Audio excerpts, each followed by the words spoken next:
ॐ भूर्भुवस्सुवः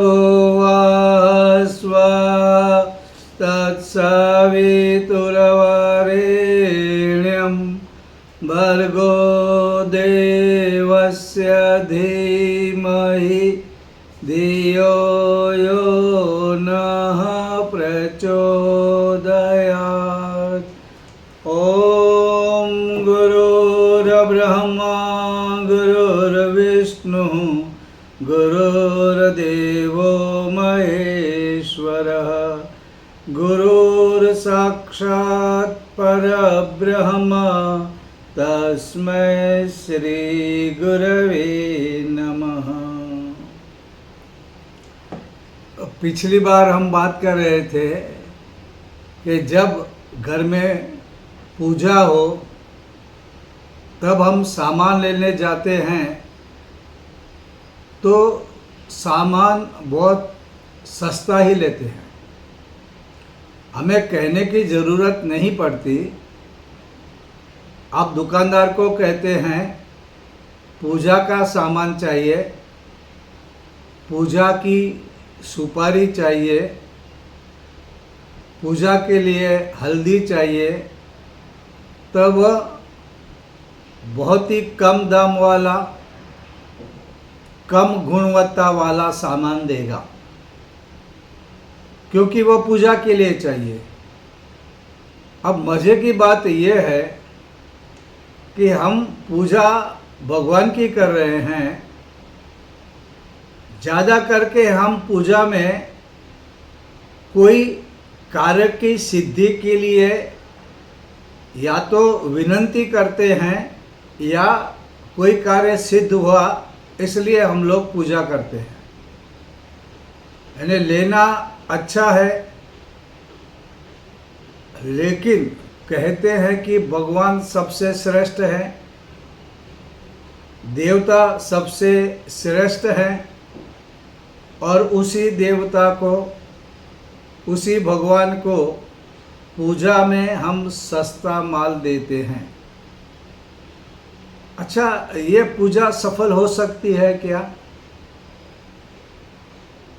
जब तुम्हारे अंदर भाव गलत हैं,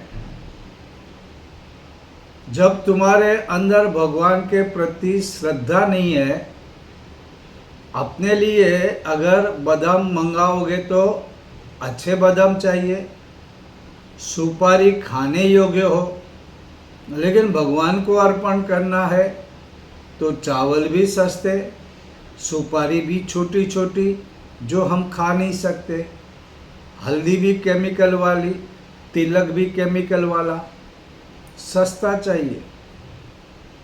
यानी हम अपने से भी कम कीमत भगवान की लगाते हैं। और पूजा पाठ भी कभी करेंगे जब भी डर हो या फिर हमारे पास समय हो। हमारे घर में रोटियां बचती हैं, दूसरे दिन खाने का प्रयत्न करते हैं, दूसरे दिन भी नहीं खा पाए, तीसरे दिन भिखारी को दे देते हैं, क्योंकि अब ये रोटी खाने लायक नहीं है। भगवान के बारे में ऐसे ही है, ऐसी चीज़ें जो खाने लायक नहीं है भगवान को दे दो। ऐसा समय कुछ काम नहीं है, ठीक है, दे दो भगवान को, भगवान की पूजा कर लो या कहीं सत्संग चले जाओ। टाइम बचा हुआ है टाइम पास करने के लिए, कुछ नहीं तो भगवान की पूजा कर दो, सत्संग में चले जाओ, यज्ञ में चले जाओ। यानी कि भगवान भिखारी हुआ।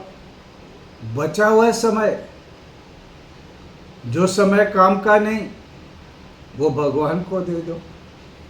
वो सारी चीज़ें भगवान को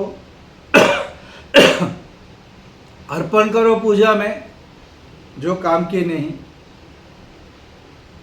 तो सचमुच में इससे क्या भगवान प्रसन्न होता है? क्या हमको लाभ मिलता है? ये सोचना है। कार में बैठना है कार चलानी नहीं आती है और आपने लोगों को बिठाना शुरू कर दिया, बेटा बैठी, बेटी बैठे, ससुर बैठे, पिता बैठे, माता बैठे, पूरा कार भर गया। अब ड्राइवर के लिए जगह नहीं छोड़ा तो कैसे काम चलेगा? कैसे यात्रा आगे बढ़ेगी? कुछ भी हो, पराया हो तो भी पहली जगह ड्राइवर के लिए छोड़नी चाहिए। ड्राइवर होगा तो गाड़ी चलेगी, यात्रा होगी, सफ़र होगी। लेकिन जैसे कुछ मूर्ख लोग ड्राइवर को ही छोड़ देते हैं और गाड़ी में सभी लोग बैठ जाते हैं, गाड़ी नहीं चल सकती। और उसी तरह जीवन की यात्रा में, जीवन के में जो हमारे पास समय है, उसको हम भगवान को छोड़कर ही, भगवान को भूल कर ही, भगवान का विस्मरण करके भी अगर हम आगे बढ़ने का प्रयत्न करें तो क्या लगता है सफलता मिलेगी? आप जानते हैं आपके पास जो मोबाइल या और कोई चीज़ें होती है, उसका एक आपको मैनुअल दिया जाता है।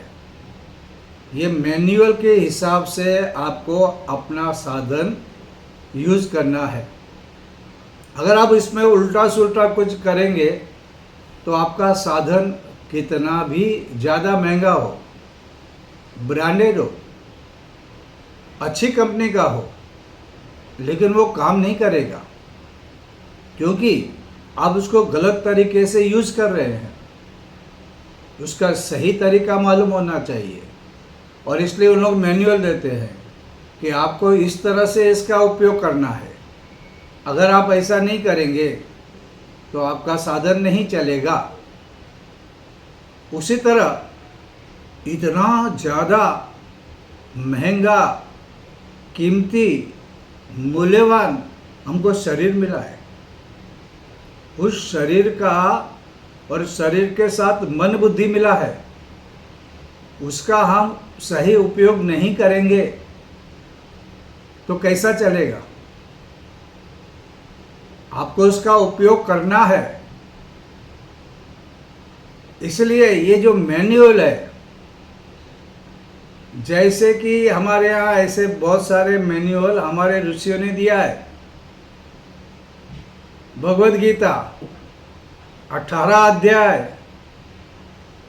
परम पूज्य गुरुदेव के सत्संकल्प 18, ये सब रामायण, महाभारत, ये ऋषि मुनियों ने कई तरीके जीने की सिखाए हैं,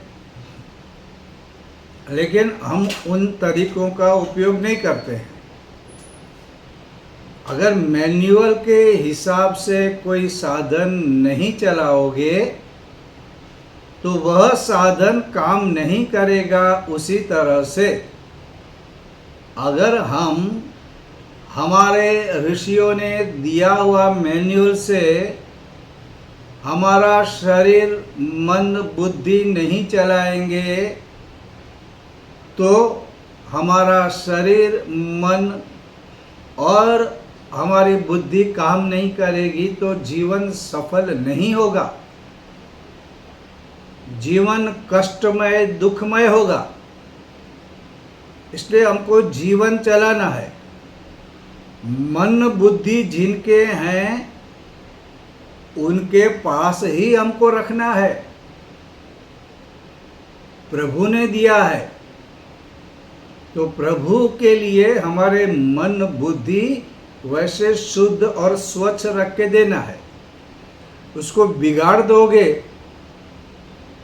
तो प्रभु स्वीकार नहीं करेंगे और प्रभु के अभाव में तुम्हारा जीवन भी सुखी नहीं बनेगा। एक बार एक बहुत बड़ा बिल्डर था, और उनके पास बहुत अच्छे कारीगर, मकान बनाने वाले लोग थे। तो उसके पास एक मुख्य आदमी था जो मकान बनाने की कला जानता था। एक दिन उसको लगा बहुत हो गया, इनफ, अब मैं जीवन में सुख एंजॉय करना चाहता हूँ, मैं अभी नए मकान नहीं बनाऊंगा। उसने अपने सेठ से कहा, सेठ जी क्षमा करें, अब मैं रिटायर होना चाहता हूँ, मैंने बहुत काम किया, अब मैं चाहता हूँ मैं आराम करूँ, भारत में घूम घूम कर यात्राएं करूँ, चैन से जीऊँ, अपनी मर्जी से उठूँ, अपनी मर्जी से सो। सेठ को धक्का लगा, आश्चर्य हुआ। उसने कहा, अरे ऐसा मत कर, अभी तेरी उम्र नहीं है, तुझे बहुत काम करना है। उसने कहा, जी नहीं, मैं अब कार्य नहीं करूँगा। तो उस बिल्डर ने कहा, एक काम कर, मेरे लिए एक आखिर घर बना दे, उसके बाद छोड़ देना। तो उसने ना ना ना ना कहते हुए बनाना शुरू किया, लेकिन उसके मन में चीड़ थी, कुढ़न थी। वो जैसा वैसा बिना ध्यान दिए मकान बनाना शुरू किया। उसकी जो ईंट सीमेंट थी वो ऐसी वैसी जैसी आई वैसी डालना शुरू कर दिया। सेफ्टी के बारे में ज़्यादा गंभीर नहीं हुआ। दीवारें टेढ़ी मेढ़ी करने लगा, बोलता भाड़ में गया, मुझे नहीं करना, ये सेठ मजबूर कर रहा है तो करने दो। उछले उछले मन से उसने काम किया, मकान बनाया, लेकिन मकान इतना अच्छा नहीं बना। और उसने कहा सेठ जी को, अब मेरा तुम्हारा मकान बन गया है, मुझे आदेश दे, मैं आपसे अलग होके अपने गांव चला जाऊंगा। तो उस बिल्डर ने कहा, अरे पगले सुन, तूने मेरे लिए जिंदगी भर काम किया, तेरे कारण ही मैं लाखों रुपया कमाया। अब ये जो मकान है मैंने तुझसे बनवाया, वो मैंने तेरे लिए बनवाया। अब ये मकान की चाबी तू ले, तो यहीं पर रह, ये तेरा मकान है। तब वो आदमी रोने लगा, बोला, अगर मुझे पहले मालूम होता तो मैं कितना अच्छा मकान बनवाता। पैसे भी सेठ के, साधन भी सेठ के, सीमेंट ईंट भी सेठ ला के दिया, लोहा भी सेठ ला के दिया, और ये मैंने क्या किया? इतना कमज़ोर, इतना गंदा, इतना विचित्र मैंने घर बनाया। और वो रोने लगा, क्योंकि सेठ तो अच्छा था, मान था, वो अपने आदमी के बारे में सोच रहा था, जिसके कारण वो लाखों कमाया, जिससे वो भावना से जुड़ा हुआ था। उसने कहा कि अगर ये रिटायर होना चाहता है तो अच्छे घर में रहे, सारे सुख भुगते, आराम करे, और यहीं से यात्राओं का प्रारंभ करे, और फिर यात्रा पूरी होने के बाद यहीं पे आकर आराम करे। उसके मन की भावना शुद्ध थी, लेकिन ये आदमी की भावना बिगड़ी और उसने रोते रोते काम किया, काम में जी नहीं लगाया, काम में कुछ क्वालिटी गुणवत्ता का भी ख्याल नहीं किया। ऐसी वैसी सीमेंट और ईंटें लगा लगा के मकान का काम रोते रोते पूरा किया। और ऐसा करने से जो काम होता है वो काम पूर्ण नहीं होता है, अच्छा नहीं होता है, और बिगड़ा बिगड़ा सा काम हुआ। वो रोने लगा। हम लोग ऐसे ही गलती करते हैं। भगवान ने मन बुद्धि देकर हमको भेजा, और ये मन बुद्धि हमको इसलिए दिया कि हम उसका उपयोग करके एक सुंदर जीवन जी सके, जग सके, और औरों को भी खुशियाँ बांट सके। हमने क्या किया, हमारे मन बुद्धि को इतना बिगाड़ा कि हमको लगा भाई हमें क्या फर्क पड़ता है, ये मन बुद्धि तो भगवान का है, भगवान जाने। मन जिधर जाना था उधर भेजा। मन में संकल्प विकल्प अच्छे आए बुरे आए, कल्पनाएं उठी। अब हम जानते हैं कि हमारी कल्पनाएं कितनी अच्छी होती है और कितनी बुरी होती है। हम बोले हमारा क्या, हमारी बुद्धि हो या दुर्बुद्धि हो या सद्बुद्धि हो, भगवान ने दिया है ना, भगवान का है, वापस भगवान के पास जानी है। बिगड़ी तो भी क्या। और हमने मन बुद्धि को इतना बिगाड़ा, लेकिन ये हम भूल गए, मन और बुद्धि जितने अच्छे रहेंगे उतना सुख हमको मिलेगा, हमारा व्यक्तित्व अच्छा बनेगा, हमारा जीवन सुखी बनाएगा। तो वो बनाएगा परमात्मा। वो परमात्मा किस तरह बनाएगा, परमात्मा खुद तुम्हारे सामने आके मदद नहीं करेगा, वो तुमको सद्बुद्धि देगा ताकि तुम तुम्हारे निर्णय सही लो। और सही निर्णय का मतलब होता है आपको जो परिणाम रिजल्ट आएगा वो सुखद आएगा।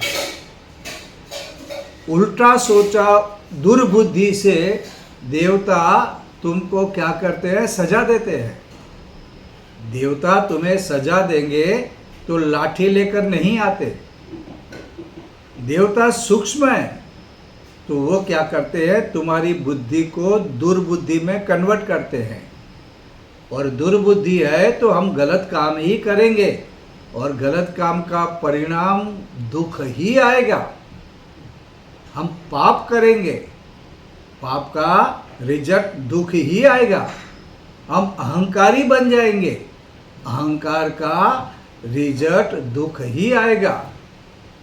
ये सिंपल है, लेकिन हम लोगों को समझना नहीं, और कभी कभी पता भी है, लेकिन कहते हैं दुनिया का दस्तूर है, दुनिया का तरीका है, अच्छे बन के कभी कोई सुखी नहीं बन सकता, सही मार्ग पे चल के कोई धनवान नहीं बन सकता, किसी को मूर्ख बनाए बिना इस संसार में रहना मुश्किल है। या तो सही तरीके से जीना बेकार है, मूर्खता है, पागलपन है, मूढ़ता है। और ये समझ न जाने कहाँ से आ गई, क्योंकि क्या हो गया, हमने हमारे जीवन का मैनुअल ही नहीं पढ़ा।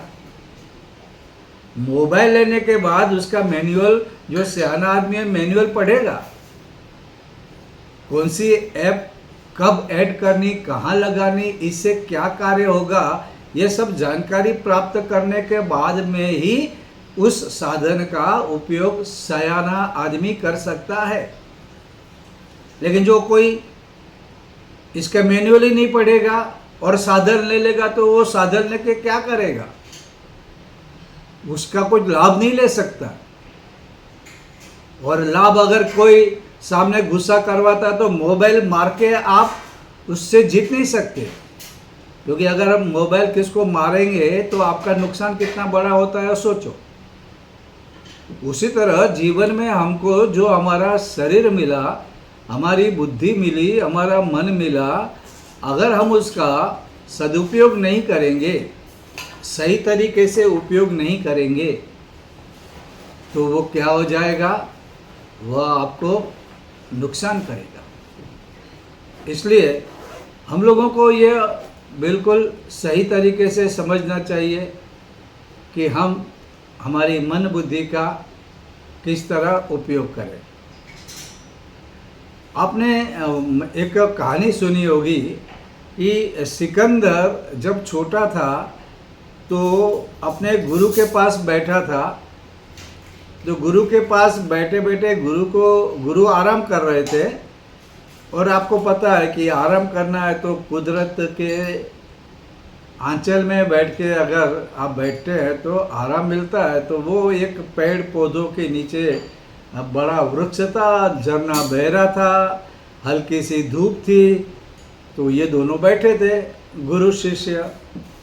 सिकंदर ने कहा, गुरुदेव मेरा एक इच्छा है, मेरी तमन्ना है, मैं विश्व को जीत लूँ। तो बोले अच्छा बेटे क्या करना है?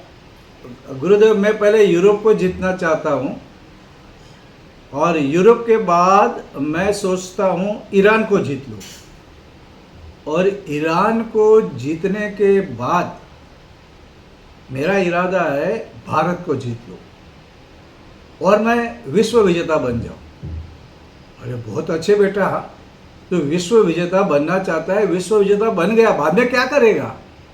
गुरुदेव बाद में मैं चैन से बैठूंगा, मैं आराम करूंगा। तो उसके गुरु ने कहे, बेटा तो मैं क्या कर रहा हूं, अभी तू क्या कर रहा है?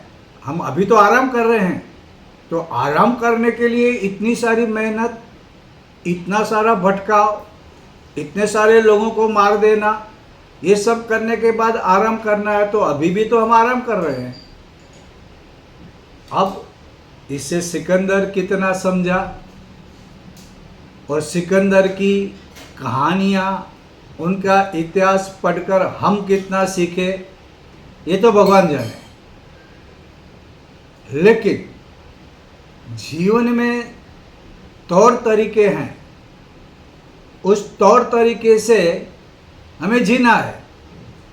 और हम लोगों को ये शास्त्र वगैरह हम एक बार पढ़ेंगे, मैनुअल एक बार पढ़ोगे नहीं समझ में आएगा, 2 बार पढ़ो, कुछ प्रैक्टिकल करोगे तब मैनुअल समझेगा। और जब तुम जीवन में शास्त्र पढ़ोगे, चिंतन करोगे, मनन करोगे और अपने गुरु के पास जाओगे,